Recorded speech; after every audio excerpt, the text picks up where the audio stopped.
as the art that has, gone pop or made mainstream. Yeah. But you're still going to create the art. Yeah. Right. No, you're still going to be, you're still, so I liken that to the AI, like it's the human aspect that makes it above average. Sure. Because if everybody's just using the AI on its own, it's average. Right. So ultimately, I think now we're in a society where the mass doesn't really appreciate above average because we're all trained on average. Yeah. So I think we're living some of that today. One thing that I've been thinking about is if we think about AI, think about everybody who's created AI, big tech, AI.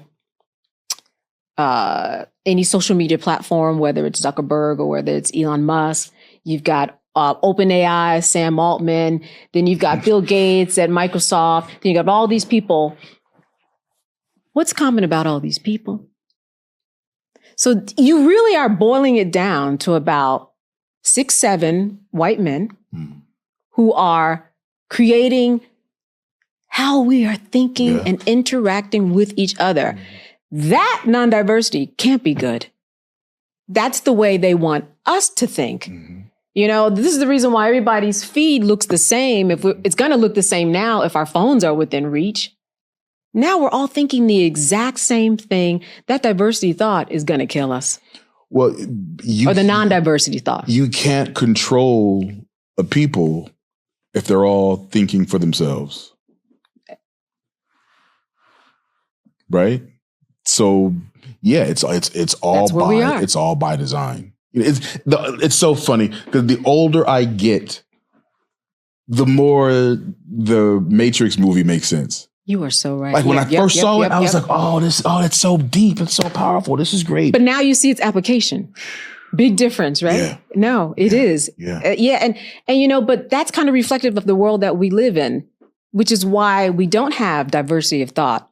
We've got this group and this group. We have some people in between, but generally we're like this. We are like this. And this side thinks that they're right. Yeah. This is their truth. Yeah. This is and this side thinks that this is ridiculous.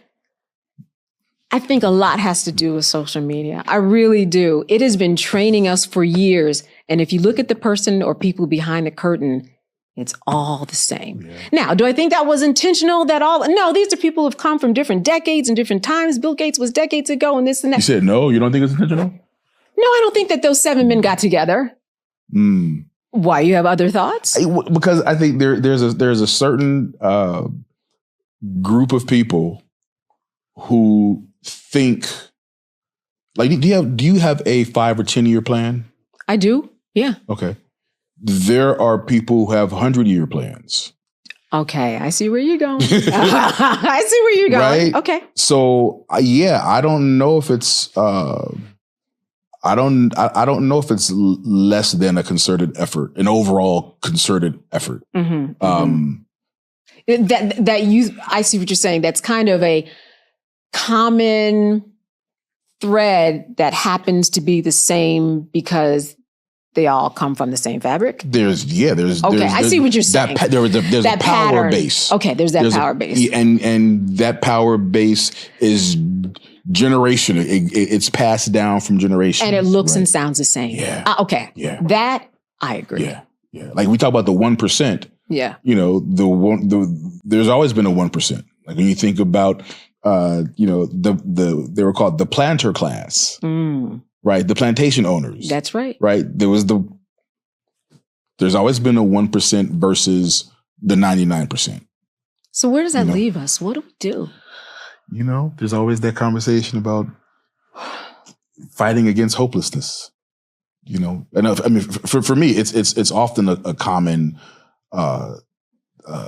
concept that I have to be aware of. Yeah. Because again, go back to the Matrix, right? When you are bombarded with all of social media and all of the disinformation, misinformation, information that is set on your algorithm to make you feel a certain way, right? Because most people scrolling, you see some positive stuff and it's kind of cool, but it's the thing that triggers us. That makes us act. Man, that makes us buy.